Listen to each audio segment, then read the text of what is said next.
Mak. Ah, Banyak lagi ke tu? tinggal ni je. Tu ada tu susun yang mak dah goreng tu Yang tu yang dah goreng tu masuk je dekat barang bekas tu.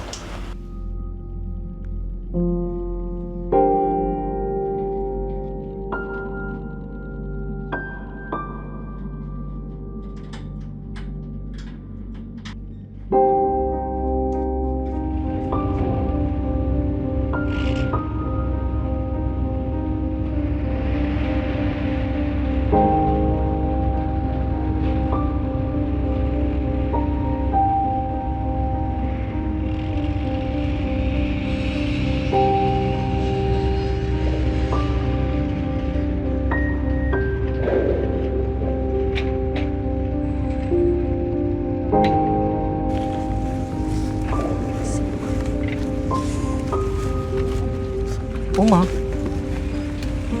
lama aku tak nampak kau kat sekolah.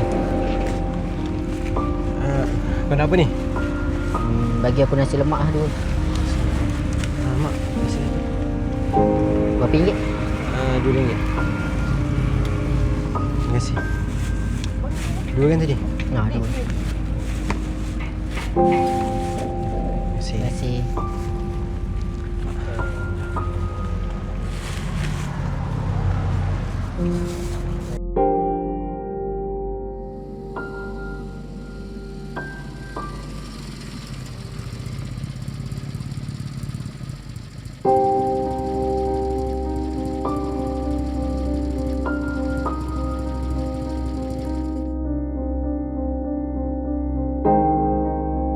Cikgu, bukan saya tak nak bagi Umar tu pergi sekolah. Umar sendiri yang tak nak pergi sekolah. Sebab dia cakap dia nak tolong saya berniaga. Macam inilah Puan. Puan dengar dulu apa yang kami nak sampaikan. Pihak sekolah nak tawarkan Omar untuk sertai program anak kita. Kami boleh bantu Omar untuk persediaan SPM nanti.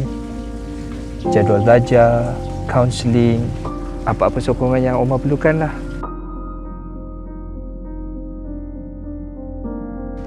Ni, ada sikit bantuan daripada pihak kami.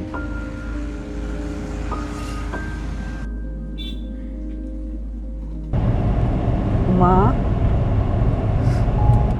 ini masa depan Umar. Mak sokong Umar. Umar sambung sekolah ya. Ambil SPM ya.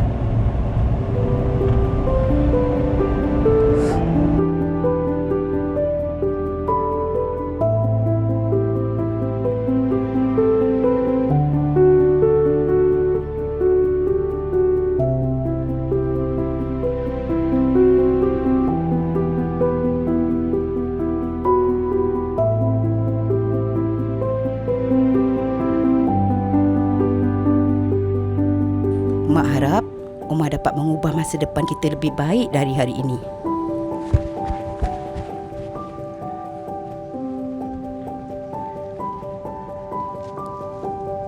Lukman! Umar! Jom! Hei! Macam mana? Okey? Okey. Okey Kan tak okey. Takkan okey? Takkan tak okey.